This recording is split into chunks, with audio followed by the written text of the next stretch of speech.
Good morning and welcome to the IG market update for Tuesday the 23rd of March. The last time the FTSE 100 reached 5,700 was in June 2008.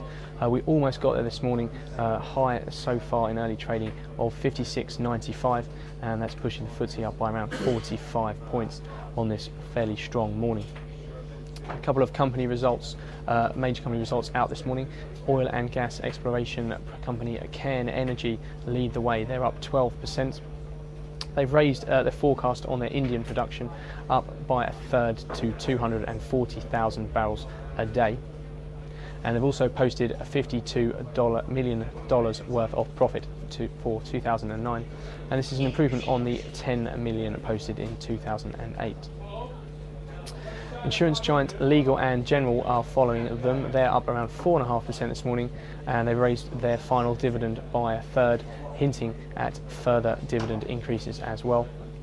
They've posted operational profit of £1,100 million, and that's a jump up from 2008's 560 million. The banks and the miners are pretty strong elsewhere this morning. The miners are up on the rebound of gold. Gold now trading just the upper side of $1,100 an ounce. A little bit of mergers and acquisitions news as defence giant Babcock agrees the takeover of VT Group, worth around 735 pence per share.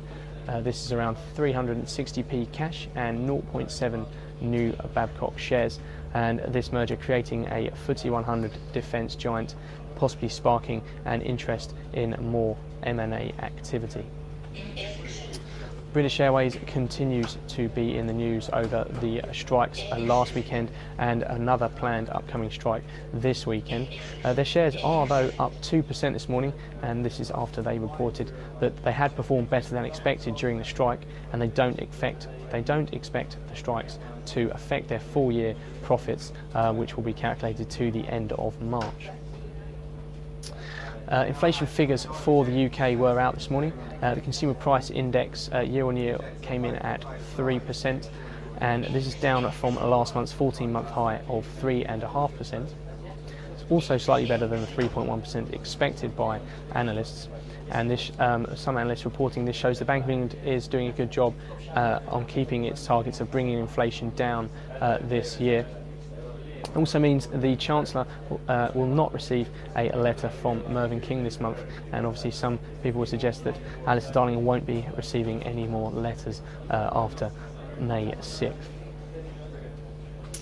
Looking forward to the afternoon, the US markets pretty strong last night. The Dow hitting 18-month highs, and it's currently up around 20 points from yesterday's close at 108.05, with the S&P up 3 points at 1168.5.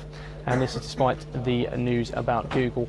Google again will be eyed today as they've ceased operations in China, or they've closed their Chinese website, and they're now rerouting internet traffic there through their Hong Kong website, and this isn't going down particularly well with the Chinese government.